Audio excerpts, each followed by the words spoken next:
Before we begin, subscribe if you're ready for stories that uncover the darkest truths hidden behind ordinary faces. Like this video and tell us in the comments, do you believe evil always leaves a trace, or can it hide in plain sight? The corridor lights inside Countess of Chester Hospital glowed dimly in the early hours of a quiet June morning. It was 3:17 a.m., the hour when hospitals often fall into a fragile silence. Machines humming softly, nurses moving carefully between rooms, and exhausted parents drifting in and out of uneasy sleep. Then the alarm sounded. A sharp, relentless tone broke through the stillness of the neonatal unit. Within seconds, footsteps echoed across the polished floor. A team of doctors rushed toward one incubator where a premature baby's monitor flashed in urgent red. The infant's oxygen levels were collapsing. "Come on, come on," one doctor whispered, adjusting the oxygen mask while another began rapid emergency procedures. The room tightened with tension. Every second felt heavier than the last. Standing just outside the immediate cluster of medical staff was a calm young nurse with a composed expression and steady posture. She watched quietly, hands folded, eyes fixed on the scene. Her name was Lucy Letby. At the time, no one questioned her presence. She was known as dedicated, gentle, and deeply trusted by both colleagues and parents. She often volunteered for extra shifts and was described as someone who truly cared. Parents remembered her soft voice and reassuring smiles during some of the most stressful moments of their lives. But what investigators would later discover began with nights like this one. The emergency efforts continued for nearly 20 minutes. The medical team fought with precision and urgency, determined to stabilize the fragile newborn. Slowly, the alarm softened. The monitor numbers began to recover.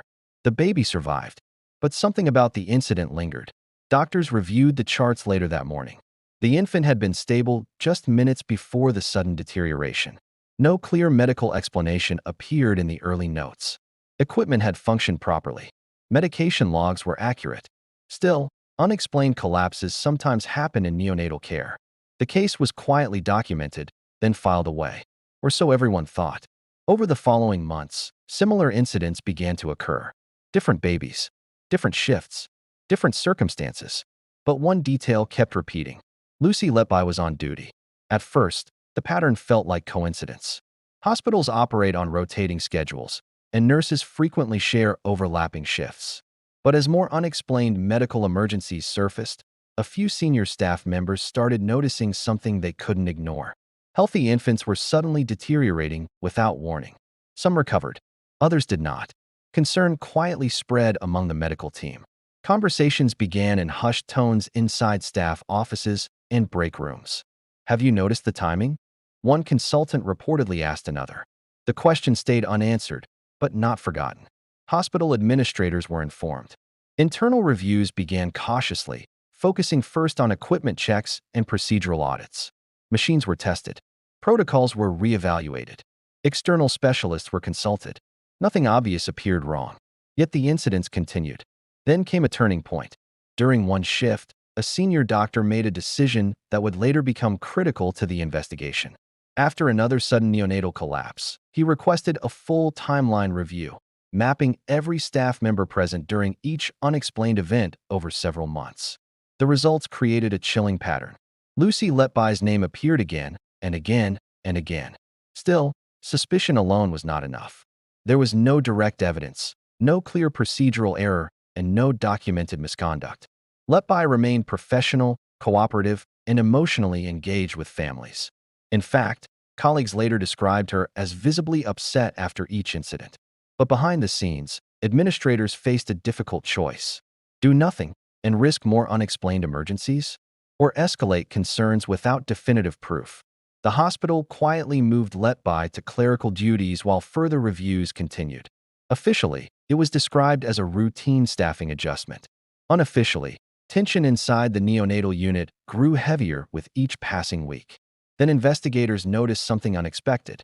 While reviewing digital records, analysts discovered that Lucy Letby had accessed medical files for several infants, long after her shifts had ended. Some of those children were connected to the unexplained incidents, and some of those file checks occurred late at night from her home computer. But the most unsettling discovery came next.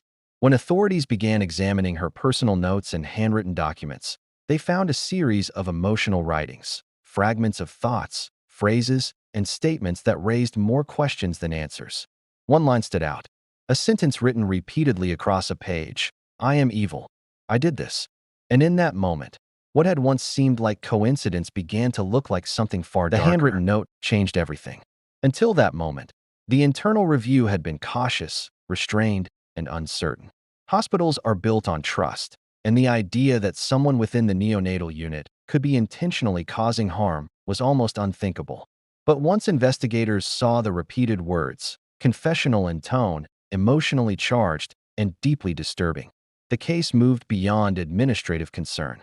It became a criminal investigation. Detectives from Cheshire Constabulary were called in quietly. There were no public announcements, no media alerts, just a controlled transfer of records, timelines, and internal reports. At the center of it all remained one name: Lucy Letby. Investigators began with the data. Every neonatal collapse over the previous years was mapped across shifts, staff schedules, and medical interventions. What had once been scattered incidents began forming a pattern that was impossible to ignore. The timeline revealed something chilling.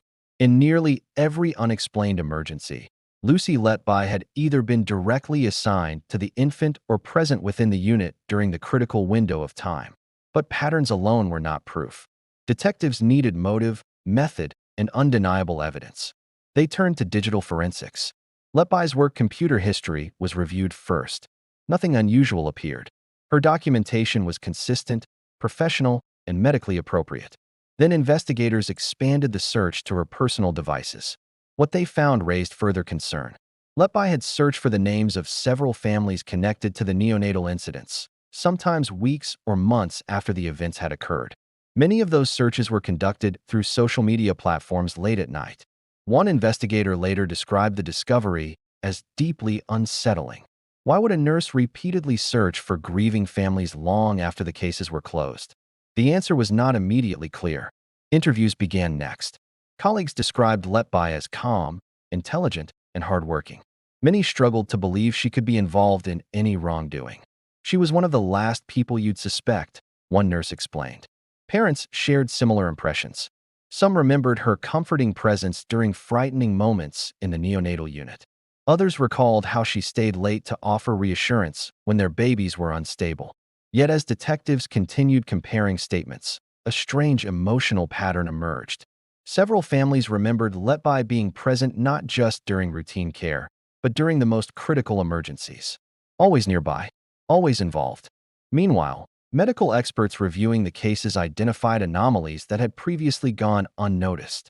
Certain infants had experienced sudden collapses inconsistent with their diagnoses. Some deteriorations occurred without clear medical explanation, even after extensive review. In a few cases, unexpected air-related complications were observed, events that specialists described as extremely rare. The investigation intensified. Detectives obtained warrants to search Letby's home. What they found deepened the mystery. Inside her residence were dozens of handwritten notes, some reflective, some emotional, and some deeply concerning. The writings appeared fragmented, shifting between self-doubt, anxiety, and statements that investigators struggled to interpret. Among them were phrases expressing fear of losing her career, distress about workplace pressures, and repeated declarations of emotional exhaustion. But again, one statement stood out: "I am evil. I did this." Investigators knew such writings could not be taken at face value.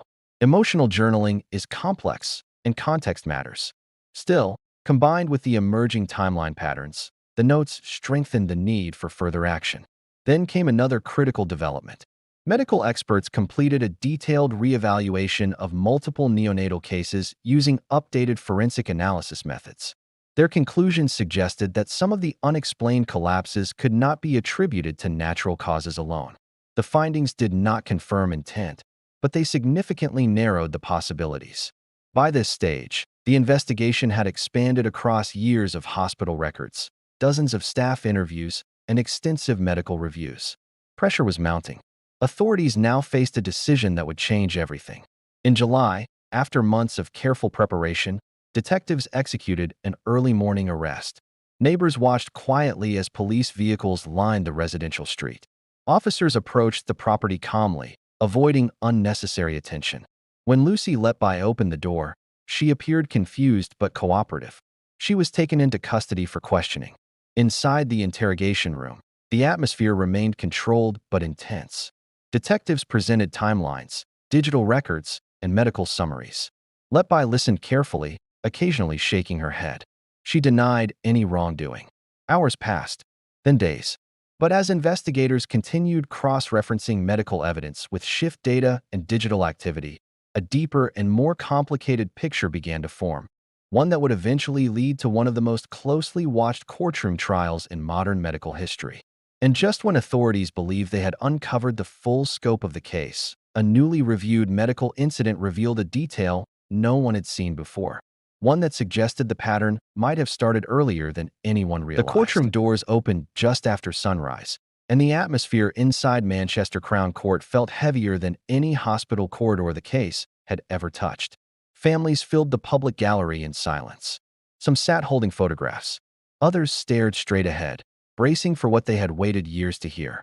At the center of the courtroom sat Lucy Letby, calm and expressionless, her posture steady as the final phase of one of the most complex medical trials in modern British history began. The prosecution, led by the Crown Prosecution Service, had spent months presenting evidence that stretched across years of neonatal records, expert testimony, and digital analysis. Their argument focused on patterns of unexplained collapses, patterns of shift schedules, and patterns of behavior that investigators believe could no longer be dismissed as coincidence. Medical specialists took the stand one after another, carefully explaining technical findings to the jury. They described sudden deteriorations in infants who had previously shown signs of recovery. They explained how rare complications appeared in multiple cases without clear natural explanations. They mapped timelines that placed Letby present during each critical window. Defense attorneys challenged every conclusion. They argued that neonatal medicine is unpredictable and that rare complications, while tragic, can occur naturally.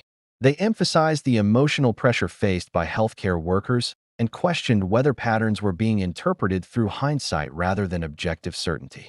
For weeks, the courtroom became a battlefield of medical interpretation. Every chart, every timestamp, every note was examined with precision. Then came the handwritten documents.